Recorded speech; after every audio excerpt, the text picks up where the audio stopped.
And to details, President Abdel Fattah Sisi held a phone call with President Felix Tshisekedi, President of the Democratic Republic of Congo, and the current President of the African Union. Presidential spokesman Ambassador Bassam Radi stated that the call dealt with the bilateral relations between the two countries as well as the developments of Ethiopian dam issue.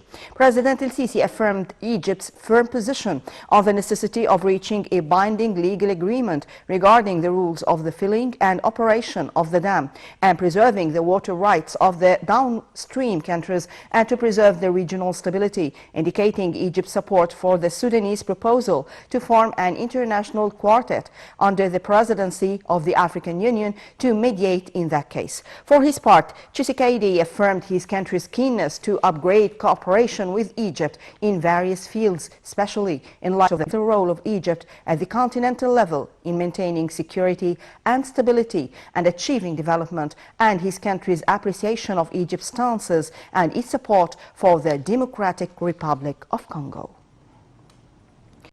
President Abdel Fattah Sisi met with visiting Sudanese Prime Minister Abdullah Hamdouk in Cairo on Thursday. During the meeting, President El-Sisi reiterated Egypt's support to Sudan through cooperation and coordination in all files of mutual concern. The head of state stressed the significance of the visit for following up means of implementing proposed projects as agreed during meetings of the two countries' leaders. For his part, Hamdouk hailed the positive outcomes of President El-Sisi's visit to Khartoum last week.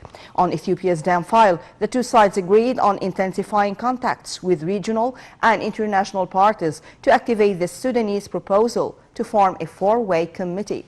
It will be entrusted with mediating in the dam crisis with the aim of reaching a comprehensive and legally binding agreement on filling and operating the dam before the next rain season. The meeting was attended by Prime Minister Madbouly, Minister of Finance and head of the General Intelligence Abbas Kamel.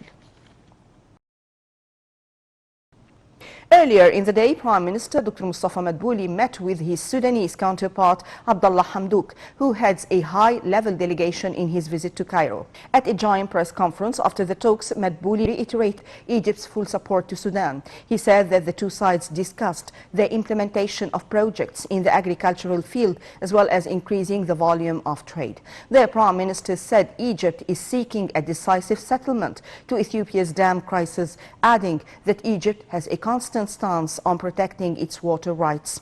For his part, Hamdouk said the visit signals the beginning of a new era in relations, adding that Khartoum views Egypt's economic reform program a pattern to follow. First Lady Sisi gave a speech before Islamic World Organization for Science and Culture, which had called 2020 the Year of Women. In her speech, Mrs. El-Sisi stressed Egypt's keenness on boosting women empowerment and achieving equality between the two genders. The First Lady said the state works on ending many obstacles hinder a full women empowerment in all domains. She added that the Egyptian women had successfully led many prominent positions at several state institutions. Mrs. El-Sisi noted that Egypt set a number of legislative amendments that would implement preserve women's rights. Foreign Minister Sameh Shoukry and High Representative of the European Union for Foreign Affairs and Security, Joseph Borrell, discussed over the phone Egypt's stance towards Ethiopia's dam on Thursday.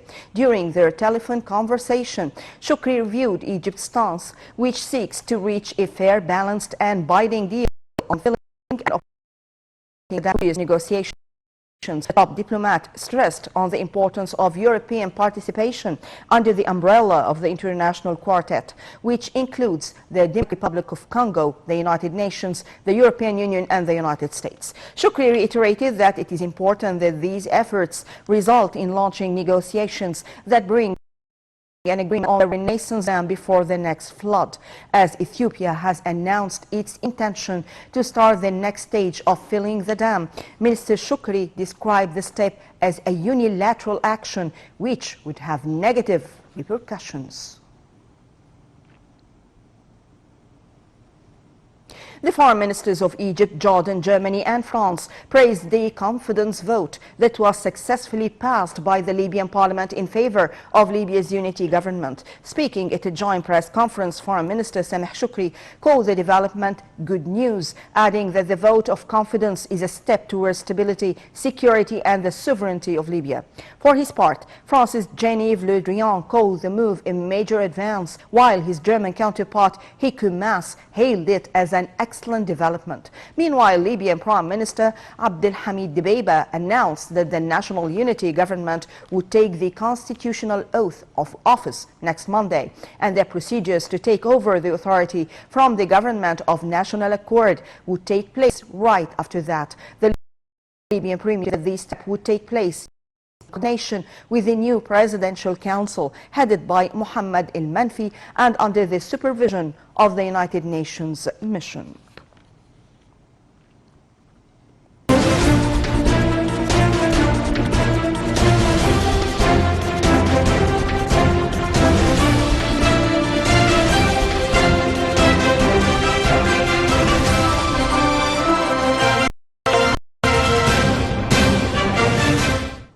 And to details, Egypt's stock market indices soared, being bolstered by purchasing operations by Arab and foreign investors. The main EGX 30 index soared 0.23%. The small and medium EGX 70 index added 0.69%. The more expanded EGX 100 index added 0.60%. The overall transactions and dealings within the session reached £2.5 billion.